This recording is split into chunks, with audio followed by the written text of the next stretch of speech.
GameStop, the company who has physical locations mainly in malls and within plazas, right? They have no online presence right now, or ever for that matter, and they are up over 70% just today. And over the course of the year, they're up over like 300 or 400%, or if not even more than that. I remember when GameStop was at like $4 a share last year, and Robinhood gave me a free stock of that, and I don't have that stock now. But that's besides the point. My pain has to be put to the side. We have to break down as to why GameStop is doing what it's doing, because it's really a crazy story, but it's so baller at the same time.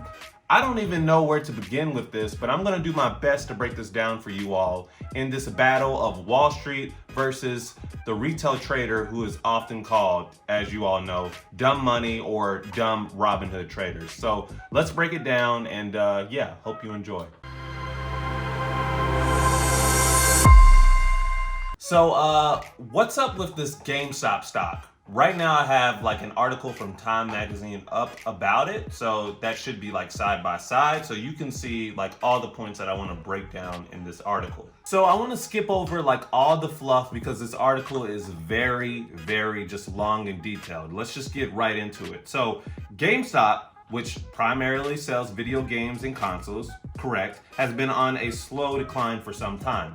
And that's correct. The business has been dying because, again, it only has physical locations, mainly in malls, which I'm sure you all know, malls are dead, and they have physical locations like within plazas. And, you know, depending on the plaza, I don't really know. Are they getting great business? I think some are doing great in plazas, and then some aren't, because you cannot just rely on that. This is 2021, so you know a online presence or an e-commerce presence is key. The only thing that has really been working for GameStop and has been a very nice part of their business, for the most part, it was more so back in the day, is their in-use games, which is cheaper and you can't simply download. So pretty much what you could do like back in the day is like trade in like games, used games, and that could possibly get you a new game. So that was like a very big part of their business. And now, since they had those trade-ins being a big part of their business,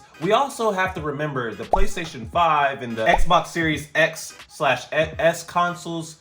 They're huge, obviously. You all know, you've seen the memes from when it came to like PlayStations and Xbox, mainly PlayStations, but of course, you know, GameStop is cashing in on that, which is helping them buy dividends for sure. Now, Ryan Cohen, which was the former CEO of Chewy, which, you know, me and my wife love Chewy for our dog, they have a great online presence. They do, right? I don't even know of any Chewy's that we could go to in person. Okay, that former CEO has now went over to GameStop in hopes to save it. Now, this is just my opinion. I don't know how you feel about this. But if the company is like dying and there's not really much wiggle room that can happen in regards to like they can get online somehow and build up that presence, I still think that in the end they're gonna die. I mean, you can fight it off, but in the end it's going to happen unless, you know, you come up with something innovative or something that can make you compete with other businesses that are in your sector to survive.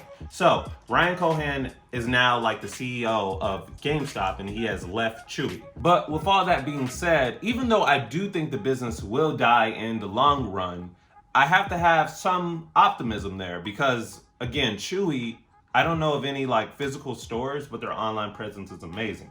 Now, if Ryan could somehow do that for like GameStop, somehow, some way, then there might be a chance for it to actually survive. I hope now that brings you up to speed about GameStop. You probably already knew about that, but it's important that we kind of reiterate about the company. So now that we can go into why their stock doing what it's doing is so wild, okay? We have a failing company that is like over 300% plus over the course of a year. It doesn't make sense because we know they're not gaining more money over each quarter, or they're not having record-breaking earnings to be doing this, right? Okay, so what is happening? So basically, Wall Street Bets is in a competition with Wall Street. We've seen this time and time again. But this one is like the most heated I've ever seen. And it's crazy because Wall Street Bets, which are, retail traders, like myself, they go a little bit crazier than I ever would. And sometimes that has to do with the successes and the failures that is on Wall Street Bets. Well, they said, you know what? GameStop is like the most shorted stock, or at least it was, among Wall Street. So pretty much big hedge fund managers would just say, okay, within our portfolio or within our big fund, we're going to short GameStop because why? It's a failing company, which makes sense. But Wall Street Bets said, no more. It's time to pump it up. Pump it up. So Redditors on Wall Street Bets have been buying up this stock. And what has happened is basically a squeeze, which is when you have so many people buying a stock, it causes the stock to really shoot up and to squeeze at the top. And then, of course, along the way, there is some dip because a lot of people are taking profit. So Wall Street Bets pretty much wants to stick it to Wall Street, and people like Citron that are very bears on like different stocks, and to show them that they're not the only people that can move the markets. Now, since retail traders, we're small fish, it's important that we all stick together and really buy in on the same thing, even if Wall Street is doubting it. That's the thing. Because that is happening, Wall Street now has to look at it as, okay, we're either going to get in on the action or we're going to lose a bunch of money. And I'll tell you which one they're picking. A lot of them are still picking losing a bunch of money because there was an article about a hedge fund that lost like over 30% of what they had, which was like 2 or 3 billion, because basically they didn't want to believe what was happening with GameStop. They were stuck in their pride and they said, we're still going to short it. And then it blasted off as they were shorting it and just ripped through their investment pretty much and hurt them badly. So with that being said, I don't think this battle is nowhere near done. I feel like today GameStop is going to go up another 70 or 100%.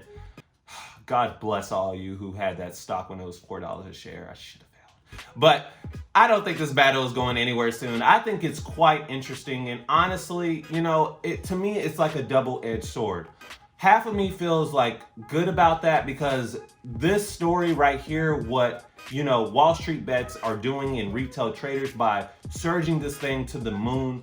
On one hand, it is actually like helping people, right? Who have been into this stock or, they've been holding for a while because they're a believer in GameStop for whatever reason. If they have a passion for games, if they've been gaming all their life, right? They've been holding for this long and now this happens, right? Their life dramatically changes. Shoot, even like GameStop employees, we all know they probably don't get paid very well, but can you imagine if they were holding GameStop stock and this happened during that time? It's absolutely crazy, right? So in that sense, I think it's great because people can change their life with the gains that they're going to get from being in this for so long.